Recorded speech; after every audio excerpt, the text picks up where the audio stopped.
معزز سامعین السلام علیکم۔ آج کی ویڈیو کا آغاز کسی فلسفے سے نہیں، ایک سوال سے کرتے ہیں۔ تم کون ہو؟ نام بتاؤ گے، رشتہ بتاؤ گے، پیشہ بتاؤ گے، مگر یہ سب تم ہو یا یہ سب تمہارے ساتھ جڑی ہوئی چیزیں ہیں؟ اگر نام بدل جائے تو کیا تم بدل جاؤ گے؟ اگر پیشہ بدل جائے تو کیا تم مٹ جاؤ گے؟ اگر رشتے چھن جائیں تو کیا تم ختم ہو جاؤ گے؟ پھر تم کون ہو؟ یہ سوال انا کو ہلا دیتا ہے۔ انا کو تعریف چاہیے، شناخت چاہیے، لیبل چاہیے، لیکن حقیقت لیبل سے ماورا ہے۔ یہیں سے سفر شروع ہوتا ہے، جب تم اپنی کہانی سے الگ ہو کر خود کو دیکھنا شروع کرتے ہو۔ انا پیدائشی نہیں ہوتی، وہ سکھائی جاتی ہے۔ بچپن میں تم خالی تھے، بس احساس تھے، بس موجودگی تھے۔ پھر کسی نے کہا یہ تمہارا نام ہے، پھر کہا یہ تمہارا مذہب ہے، یہ تمہاری قوم ہے، یہ تمہارا مقام ہے۔ آہستہ آہستہ ایک کہانی بن گئی اور تم نے اس کہانی کو میں سمجھ لیا۔ یہ میں دراصل یادوں کا ذخیرہ ہے، تعریفوں اور تنقیدوں کا مجموعہ ہے، قبولیت اور رد کا حساب ہے، اور تم ساری عمر اسی کہانی کو بچانے میں لگے رہتے ہو۔ کوئی تمہاری تعریف کرے تو خوشی، کوئی تنقید کرے تو آگ لگ جاتی ہے۔ کیوں؟ کیونکہ کہانی ہل گئی۔ صوفی کہتا ہے، کہانی کو دیکھو، اسے بچاؤ مت۔ انا پہاڑ کی طرح ہے، اونچی، سخت، تنہا۔ وہ ہمیشہ اوپر رہنا چاہتی ہے، موازنہ کرتی ہے، مقابلہ کرتی ہے، ثابت کرنا چاہتی ہے۔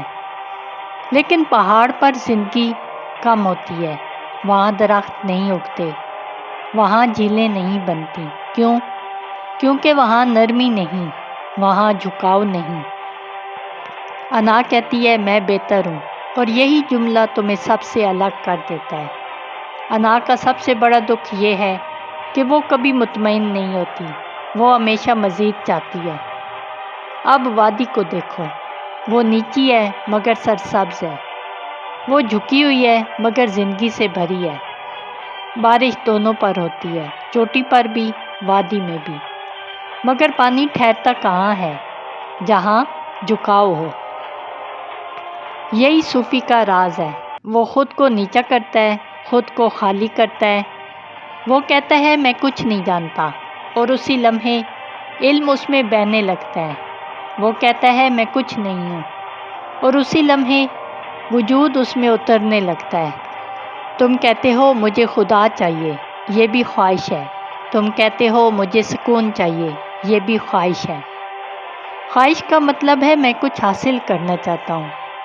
جب تک تم حاصل کرنے والے ہو، تم خالی نہیں۔ مراقبہ حاصل کرنا نہیں ہے، مراقبہ چھوڑنا ہے۔ چھوڑ دو کچھ بننے کی خواہش، چھوڑ دو خود کو ثابت کرنے کی کوشش، چھوڑ دو یہ فکر کہ لوگ کیا سوچیں گے۔ ایک ایک کر کے چھوڑتے جاؤ اور دیکھو کیسے ہلکا پن آتا ہے۔ صوفی فنا کی بات کرتا ہے۔ فنا کا مطلب خودکشی نہیں، فنا کا مطلب انا کی تحلیل ہے۔ جب میں گھل جاتا ہے تو وہ ظاہر ہوتا ہے۔